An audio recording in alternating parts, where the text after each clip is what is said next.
Salut à tous et à toutes, bienvenue dans Pen and Game. Aujourd'hui, petite vidéo encore d'unboxing. Hein, j'aime bien unboxing les choses. Donc aujourd'hui, petit unboxing sur le jeu. Je ne sais pas en fait. C'est le petit assistant qui a choisi. Les Gardiens de Havresac. Ah bah oui.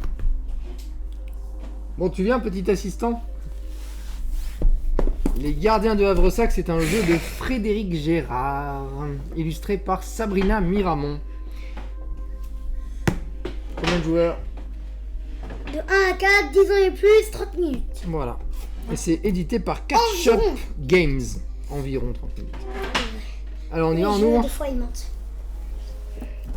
Regarde, demain, on n'y est pas encore. Bravo. Allez, chope. Parce que voilà. Et ouais, demain, on n'y est pas encore. Hop. Attention. Demain, on n'y est jamais.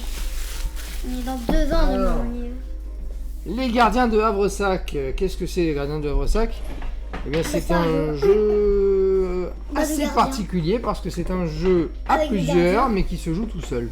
Avec des gardiens. Oui, avec des gardiens.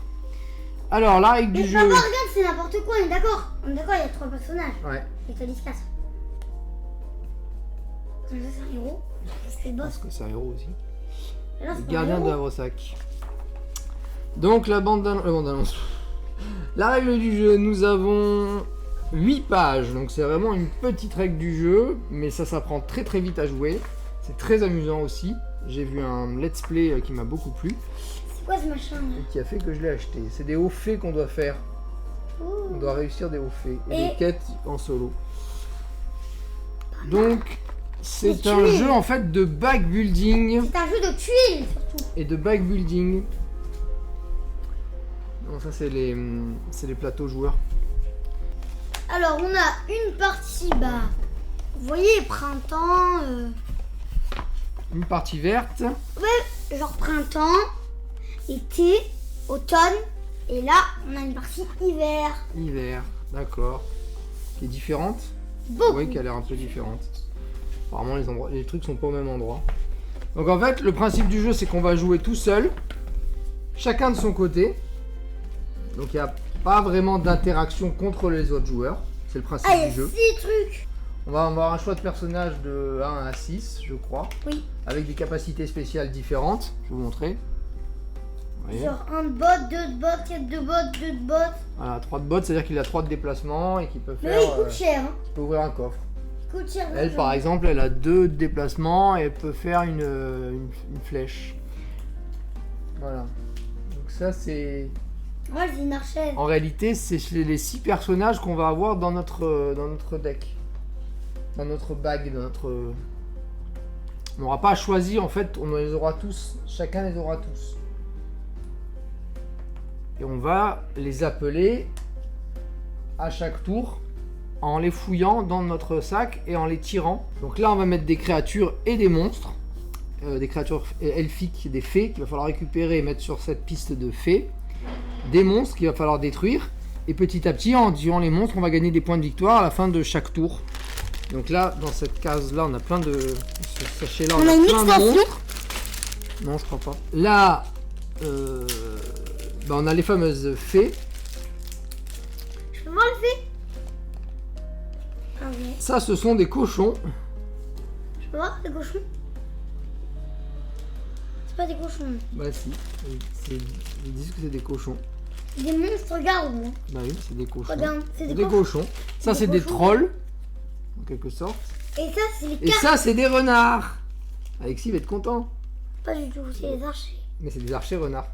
On dirait pas comme ça, mais c'est des petits renards. Regarde, Voilà, et Non, on va les c'est des loups. disposer et on va pouvoir se des loups. déplacer. tu mens, papa, regarde, c'est des loups. C'est des renards. c'est Je pas grave. les ai. Attends, Ouais. ça va jusqu'à 16. Donc là, on a les cochons. Ben, rose d'ailleurs. Là, on a des crocodiles dans les monstres à tuer. Ils sont pas C'est ressemblants nul, ça à va tout. pas jusqu'à... Et là, on a des renards. Mais ça va pas jusqu'à Z. Non, ça va pas jusqu'à Z parce que c'est par rapport au trajet ici, regarde. A, B, C, D, E, F, G, H, I, K, L, M, N, O, P, Q, R, S, T, U, R. Non, c'est Ça s'arrête U, à là. U en bas, voilà. Ça, Oui, c'est c'est un peu la piste de récapitulatif pardon, des étoiles qu'on va gagner par rapport aux fées qui vont nous donner de l'argent Et avec cet argent, on pourra racheter d'autres personnages, parce qu'on commence avec un personnage limité, les mettre dans le sac, les fouiller et ainsi de suite. On a une planche de tokens avec des coffres qu'on va pouvoir ramasser, soit en partant d'un de nos personnages, soit en partant du château de départ qui est dessiné ici. Voilà, et là on a nos petits tokens personnages. Sortez de là, voilà. Nos petits tokens personnages. Donc les 1, 2, 3, 4, 5, 6 personnages qu'on va pouvoir récupérer au fil du jeu. Voilà. On va pas montrer 4 sortes de personnages. Et on va montrer les 4 sortes de personnages et on aura fait le tour de ce jeu. Mais pas le tour du jeu tactique, mais le tour du jeu de description parce qu'il n'y a pas grand chose à décrire finalement.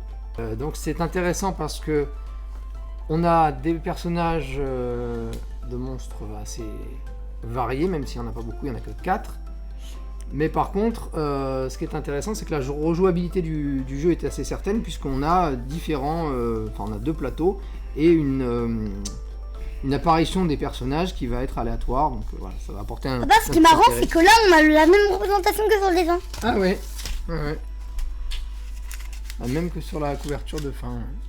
Et on a fin et de 4 début. sachets. Et les 4 sachets, ça c'est pour faire du backbuilding. Donc on va mettre nos pions là-dedans, on va les fouiller, on va sortir, on va dire ah bah je vais mettre une sorcière, ah bah je vais mettre une sorcière ou une magicienne ou je sais pas quoi, un guerrier, un guide, quelque part, où est-ce que je vais faire et tout. Voilà. Et chacun aura son petit plateau et chacun va travailler sur son petit plateau, il n'ira jamais sur le plateau de l'adversaire. Donc c'est vraiment, ce qui est vraiment amusant, c'est que c'est un jeu solo, enfin c'est un jeu pas solo, mais c'est un jeu à plusieurs, mais qui est solo, c'est-à-dire que chacun va travailler sur son plateau sans s'occuper de l'adversaire.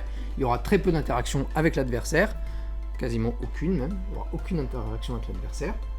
Et voilà, donc ça, peut-être que pour certains puristes ça manque un petit peu d'interaction avec l'adversaire, mais moi de ce que j'ai vu en tout cas ça m'a bien donné envie, et puis je pense que je vais pouvoir jouer à ce jeu avec mon petit garçon, qui est ici, présent, et ma maman, qui aime bien aussi ce genre de jeu un peu de backbuilding, voilà. C'est la fin de cette vidéo. J'espère qu'elle vous a plu. N'hésitez pas à vous abonner, À activer la cloche. pour être tenu au courant des nouvelles vidéos qui vont sortir. Et surtout n'oubliez pas, l'univers Est un univers de jeu. Alors joue. long